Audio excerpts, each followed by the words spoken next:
I had never heard the name Tyree Bowie until December 30th, 2023. I was sitting on my couch looking for stories. At the time, I was a reporter at WGAL, an NBC affiliate in Harrisburg, Pennsylvania. Anyway, I came across a headline in the York Dispatch, the city of York, Pennsylvania's local newspaper. It read, "Tyree Bowie sobs as jury acquits him of murder in Dante Mullinix's death." After a 4-week trial, it said, one of the longest in Pennsylvania history, by the way, it had taken the jury just 2 hours to find him not guilty of first-degree murder in the death of Dante Mullinix, who was just 3 years old at the time.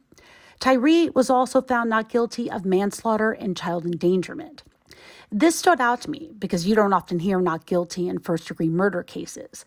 And to be found not guilty of all 3 charges, well, that's extremely rare. First-degree murder is the most serious crime a person can commit. It means they willfully and deliberately killed another. And in Tyree's case, he wasn't just accused of intentionally killing Dante, again, a 3-year-old child. He was accused of doing it by brutally beating him to death. In the state of Pennsylvania, the penalty for first-degree murder is life in prison or death. So when a district attorney charges someone with first-degree murder, their case better be rock solid.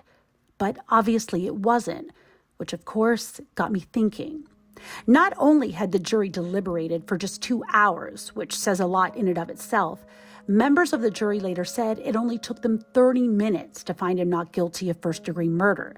The bulk of the time, they said, was spent determining whether or not he was guilty of child endangerment for not having Dante in a car seat. Ultimately, they decided he wasn't, because most likely, they determined, had he been pulled over, he would have just gotten a ticket for not having one. For the rest of the day, I couldn't stop thinking about the case. There were so many questions. Who the heck was Tyree Bowie? Who was Dante Mullinix? And if Tyree hadn't killed him, who did?